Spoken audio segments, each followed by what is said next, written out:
Well, an inspiration would definitely be my mom. She's the one who I knew to bake. My aunt, some too, she didn't bake a lot, and I wouldn't have been there with her quite as much. Thinking about it, and I think most people might think about it in terms of, a person. This person inspired you because they did it or they showed you how or whatever. But reactions are inspirations. So the way people responded, to her, making these cakes. Some people expecting it because it's their birthday, and so they know that Aunt Bobby is going to make a cake or Barbara's going to make a cake or whatever. But the people at school, they didn't know until she started showing up with cakes. And we were in grade school. She would bring a cake, and then they'd see her coming, and it's like, oh, she's got a cake. So just that reaction and the happiness that it would bring. Yeah. Like I was saying earlier, was something I felt like we sort of bonded around, and she got me started. She got me started on the love of baking. And again, I liked the things that she made. I liked being there and licking the batter and getting the bowl when she was done with it. But again, it was also what it seemed to mean to other people. It seemed to touch people that she would do it.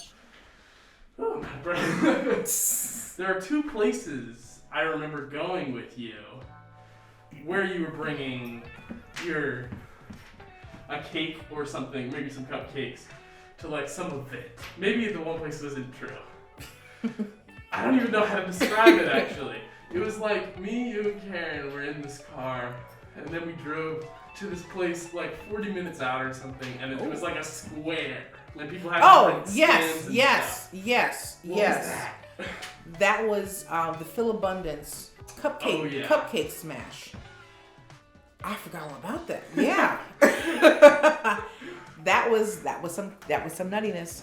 That was a huge project. I had to make at least, I think, 400 or 600 cupcakes. Oh my god! But they were mini cupcakes. That's still a lot of cupcakes.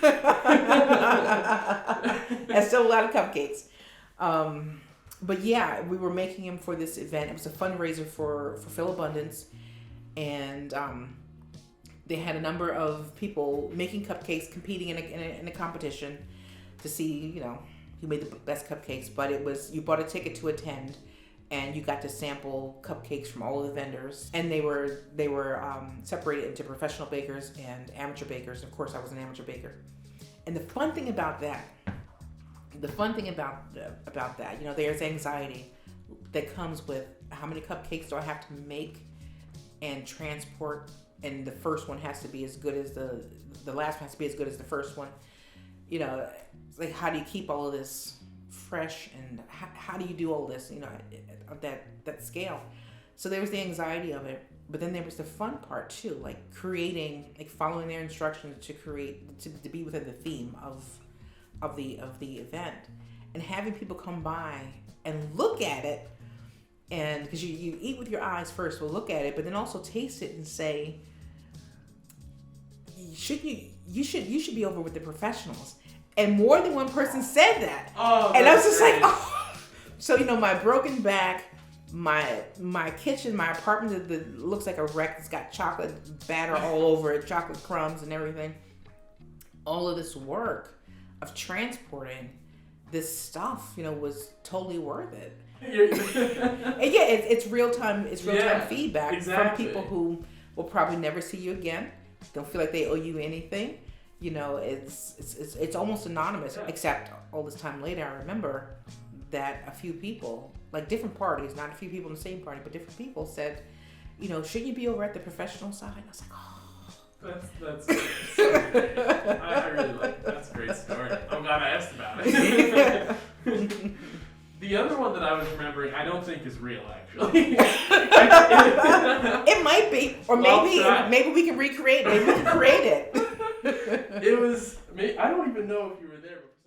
And of course, we don't need 24 of these, or however many we have left after you and I sampled them. What I was thinking to do is give some to my neighbors. I've been doing that lately. Just trying to get myself as well as get other people, through the pandemic and the ways that I know how. That we all do the things that we know to do, and just a little something I thought it would be nice to deliver baked goods every now and then to people. Where I like for that reason. It develops relationships. I think it's wonderful to. Like now with the baking, and I bake for my family, but for other people too outside of my family, and like being part of somebody's special occasion, and it feels like an honor, for someone to say, hey Pam, can you make this for, I did a wedding, I did a couple of wedding cakes, I did a cake for an anniversary, someone's anniversary party or whatever. Those are very meaningful things. And to have someone say, hey, I have faith enough in you to ask you to do this really important thing, or this thing for this really important occasion, is, to understate it, is special.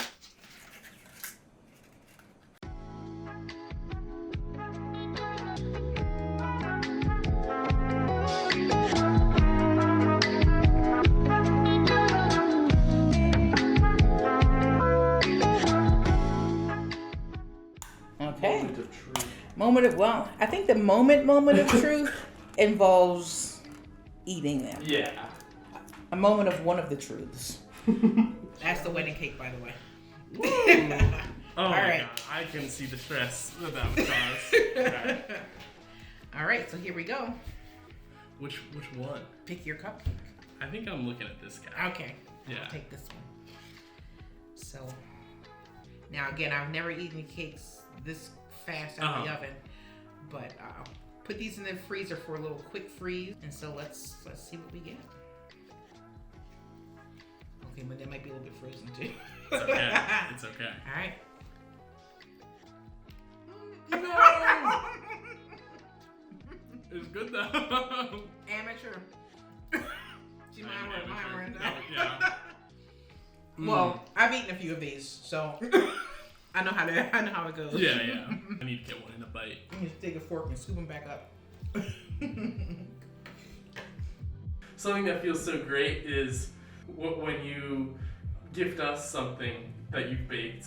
It feels like just such an amazing treat to get something like that high quality and that you spent this much time on. It's just like so memorable in a different way. That just feels really special, and I think that's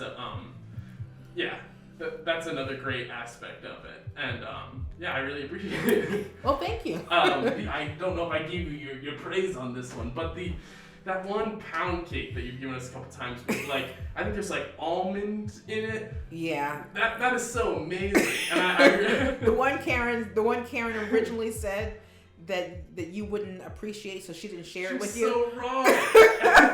She's like, maybe no. she was deliberately wrong. When Karen told me that she didn't share and then shared that cake with you and that you really liked it, and she could appreciate it because you could appreciate it, then it was more meaningful to her to give it to you because she could see you appreciating it. Kind of like when you guys go to a movie, you can go to a movie with somebody who likes movies and like, oh yeah, that was a nice movie, that was fun. Yeah. I had a good time. But go to a movie with somebody who is really into movies or who really loves that particular movie the way you love that movie, and you get to discuss it. And that's what it felt like. She was like, he didn't just like this cake because it was tasty or whatever, and he could just as soon eat something else. Like, I think she got it, that you really enjoyed it, and that was enjoyment for her. Like talking to somebody about a movie that you both really love.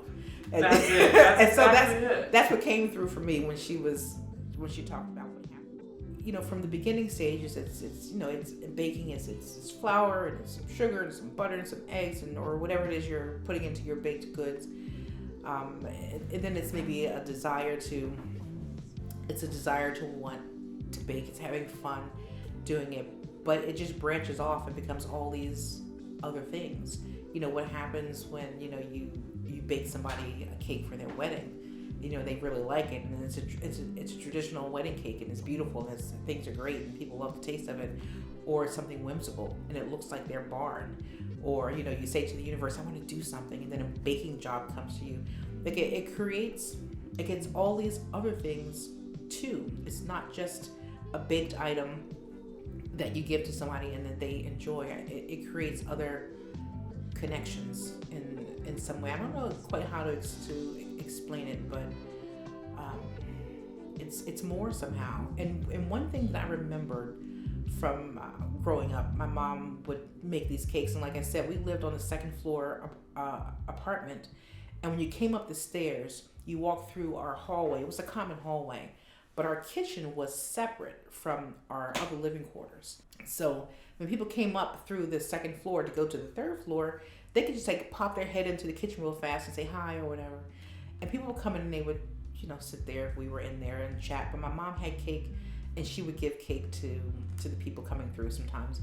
And the thing I remember, these tough guys, doing whatever it is tough guys do, but they would come in, and Miss Barber had cake, and and suddenly, it wasn't this tough guy doing tough guy things.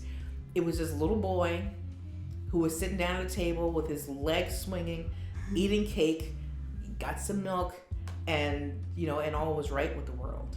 And then the moment passes and tough guys go do tough guy things again, but for that little bit of time, it all breaks down, and it's these little kids, enjoying cake. And so sometimes like it has a transformative property to it,